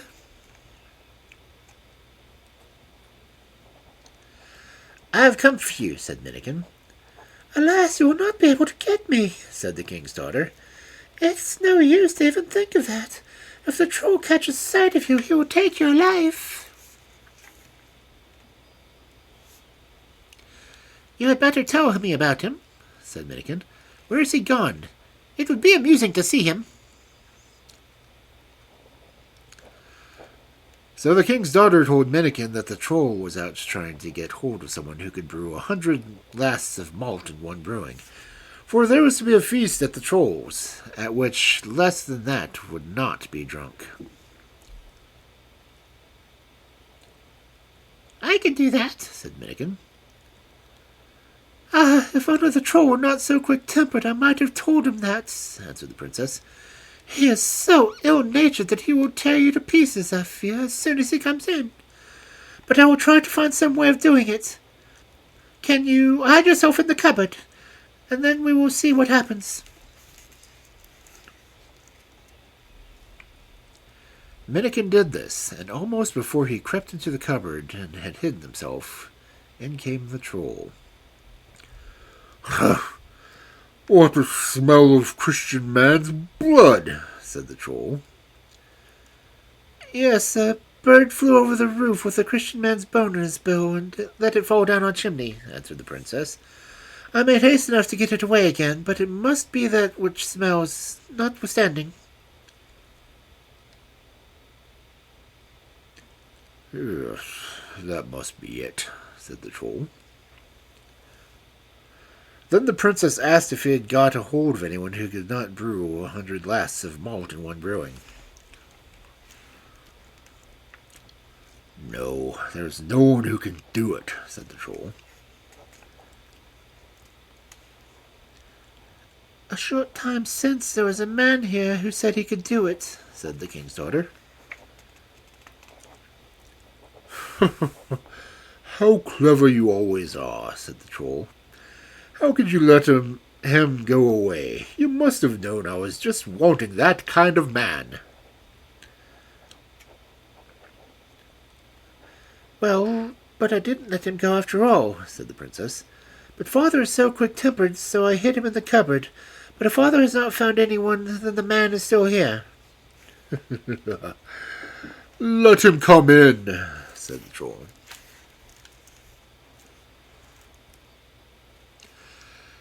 When Minnikin came, the troll asked if it was true that he could brew 100 malts in one brewing. "Yes," said Minnikin, "it is." "It is well that I have lighted on thee," said the troll. "Fall to work this very minute, but heaven help thee if thou dost not brew the ale strong." "Oh, it shall taste well," said Minnikin, and at once set himself to work on the brew. "But I must have more trolls to help me carry what is wanted," said Minnikin. "And these are what I have are good for nothing."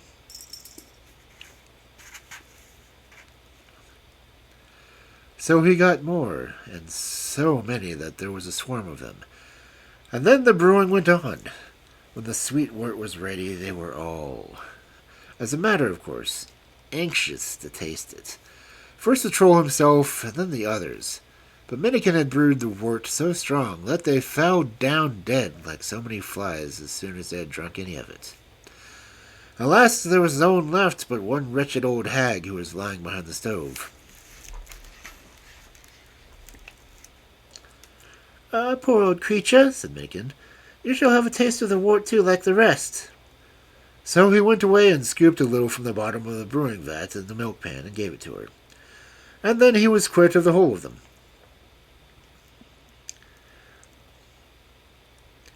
While Minnikin was now standing there looking about him, he cast his eye on a large chest. Then he took and filled it with gold and silver, and then he tied the cable round himself, the princess, and the chest, and tugged at the rope with all his might. Whereupon his men drew them up, safe and sound. As soon as Minnikin had gotten safely on his ship again, he said, "Now go over salt water and fresh water, over hill and dale, and do not stop until thou comest to the king's palace." In a moment the ship went off so fast that the yellow foam rose up all around it. When those who were in the king's palace saw the ship, they lost no time in going to meet him with song and music, and thus they marched up toward Minnikin with great rejoicings. But the gladdest of all was the king, for now he had got his other daughter back again. But now Minnikin was not happy, for both the princesses would have him, and he wanted to have none other than the one whom he had first saved, and she was the younger. For this cause he was continually walking backwards and forwards, thinking how he could contrive to get her, and yet do nothing that was unkind to her sister. One day, while he was walking about and thinking of this, it came to his mind that if he only had his brother King Pippin with him, who was so like himself that no one could distinguish one from the other, he could let him have the elder princess and half the kingdom. As for himself, he thought, the other half was quite enough. As soon as this thought occurred to him, he went outside the palace and called for King Pippin. But no one came. So he called a second time, and a little louder, but no. Still no one came. So Minnikin called for a third time with all his might, and there stood his brother by his side. I told you that you were not to call me unless you were in the utmost need, he said to Minnikin, and there is not even so much as a midge here who can do you any harm. And with that he gave Minnikin such a blow that he rolled over on the grass. Shame on you to strike me, said Minnikin, for I have won one princess and half a kingdom, and then the other princess and the other half of the kingdom. And now I was just thinking I would give you one of the princesses and one of the halves of the kingdom. Do you think you have any reason to give me such a blow?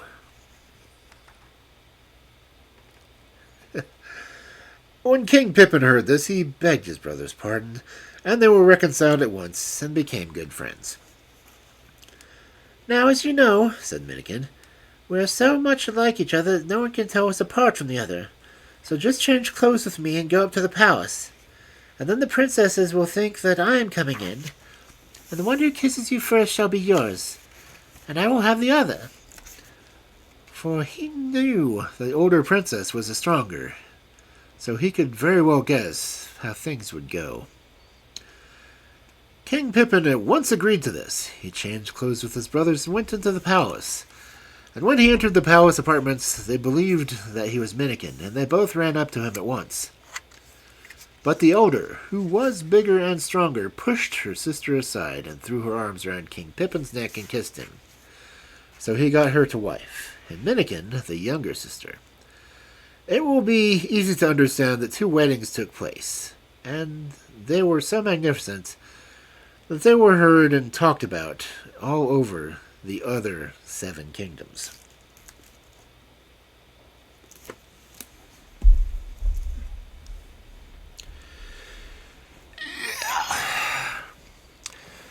When kids were born talking already and already going to go out into the world.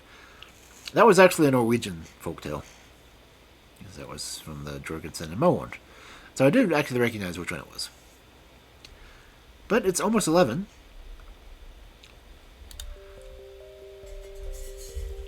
Oh, 11 my time anyway.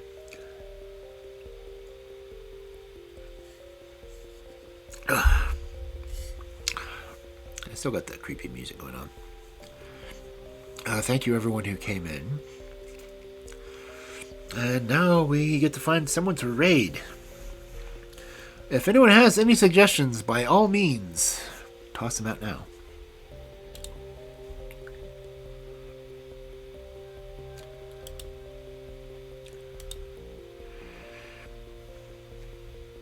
I see Dusk is playing Elden Ring. Ads are going to start. I'm going to cancel those ads because it is stupid to play them right now. It's not letting me cancel them.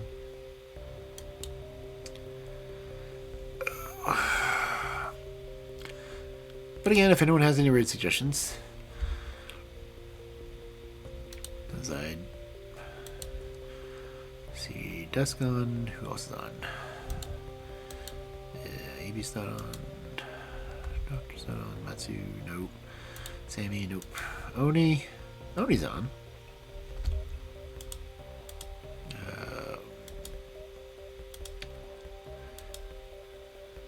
Is Guilty actually on? I think Guilty would be at work unless Guilty's just lurking in here.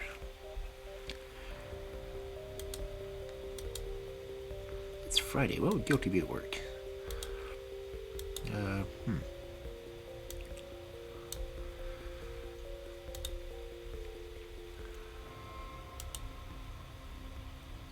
of course my stream's lagging now because I'm opening too many windows to see who's on.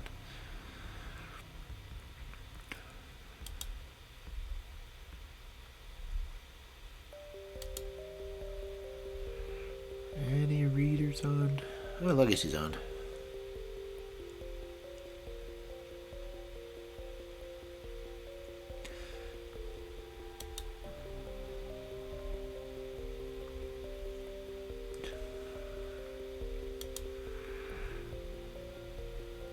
Though, it's also telling me I've only got one person watching.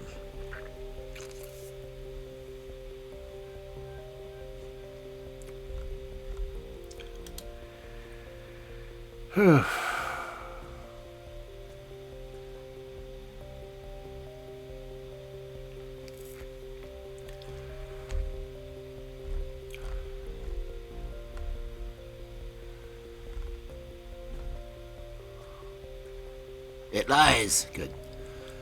Any raid suggestions?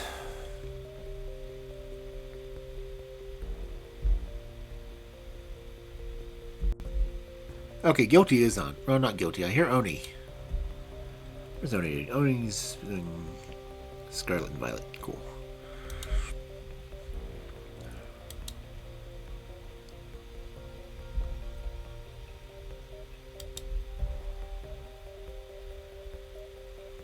My computer's freezing. No.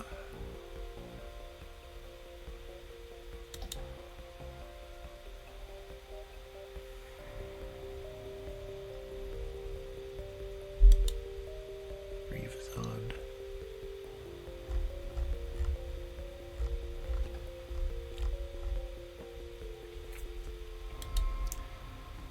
Come on, computer. Work before you crash.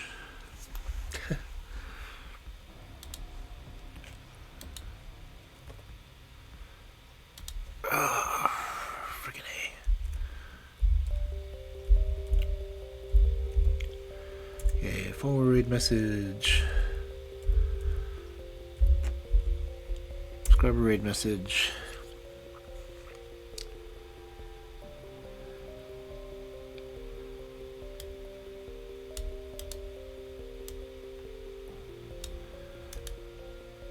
Go ahead and get those messages out anyway.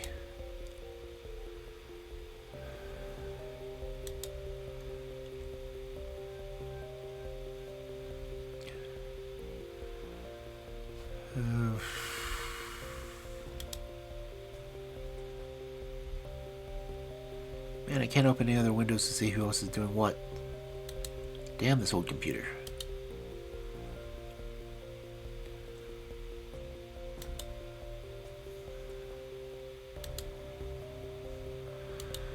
Oh.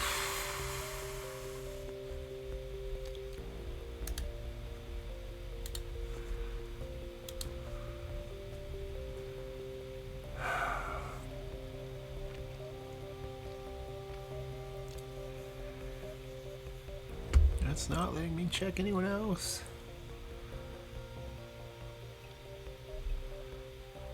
I'm the only one doing story time. Makes sense.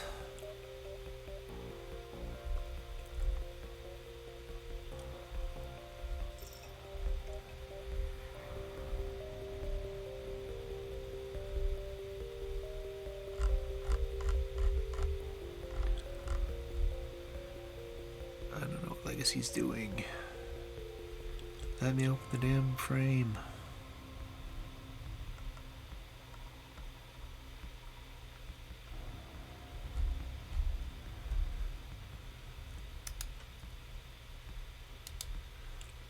It says Legacy's just chatting.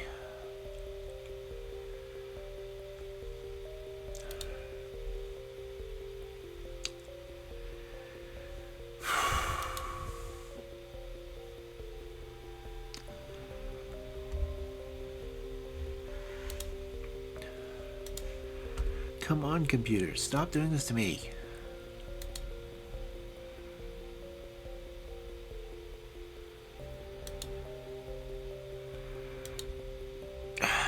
Damn it.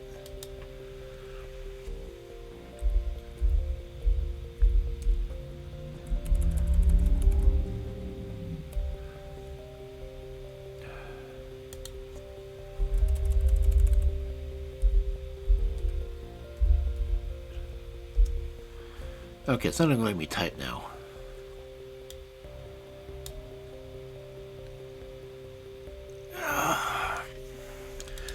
Okay, Fred, I'm going to go ahead and just end it, since I can't seem to get my computer to let me do anything else. But thank you for coming in, and hopefully I can get crap working next time. Well, have a good night. And I'll hopefully see you again later.